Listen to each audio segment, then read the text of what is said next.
नमस्कार। आकाशवाणी चंडीगढ़ से प्रादेशिक समाचारों के साथ मैं निधि मुंजाल। हरियाणा को कृषि व किसान कल्याण क्षेत्र में उल्लेखनीय कार्य करने के लिए नीति नेतृत्व यानी पॉलिसी लीडरशिप अवार्ड से नवाजा गया है। केंद्रीय उद्योग एवं वाणिज्य मंत्री पीयूष गोयल ने कल देर शाम नई दिल्ली में आयोजित 16वें कृषि नेतृत्व सम्मेलन में मुख्यमंत्री नायब सिंह सैनी को यह सम्मान प्रदान किया। मुख्यमंत्री ने इस उपलब्धि का श्रेय प्रदेश के कर्मठ और परिश्रमी किसानों को दिया है।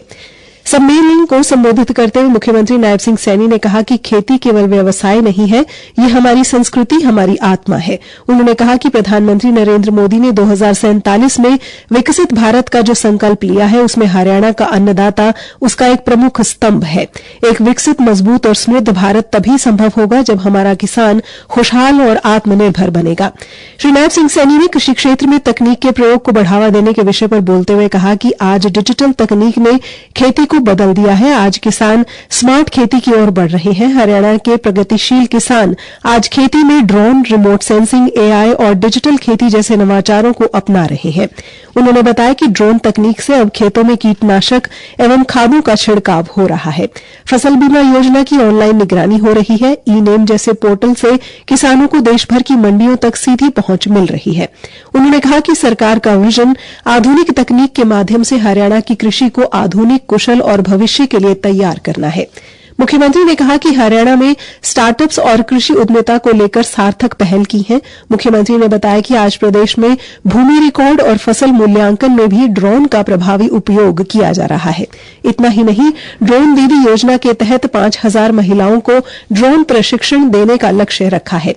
इसी प्रकार हरियाणा की 108 मंडियों को ई-नेम प्लेटफॉर्म से जोड़ा जा चुका है। इससे किसान अपना उपज को राज्य या देश की किसी भी मंडी में बेच सकते हैं, जिसमें उन्हें बेहतर मूल्य मिलता है। उन्होंने बताया कि किसानों को हर खेत स्वस्थ खेत अभियान के तहत 90 लाख मृदा स्वास्थ्य कार्ड वितरित किए जा चुके हैं।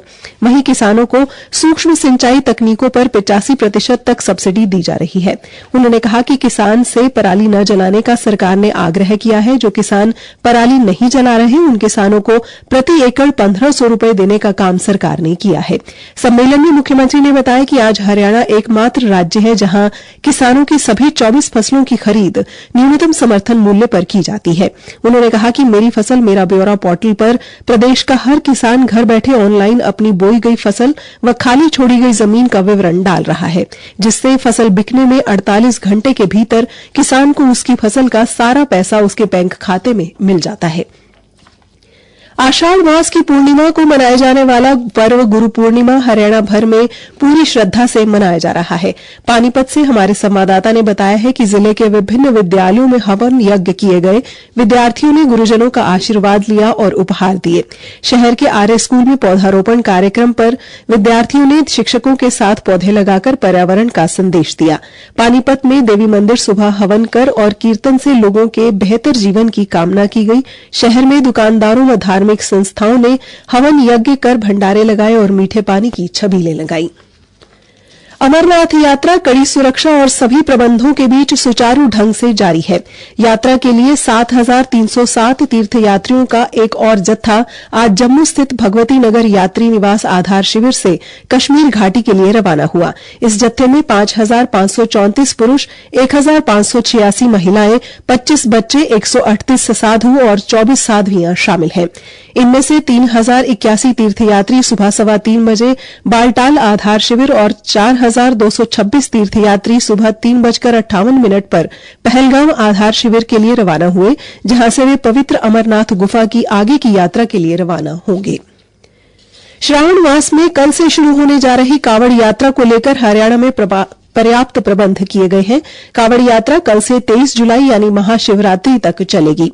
हरिद्वार, गौमुख, गंगोत्री जैसे पवित्र स्थलों से गंगाजल लेकर श्रद्धालु अपने गांवों, कस्बों और शहरों में भगवान शिव का जलाभिषेक करेंगे।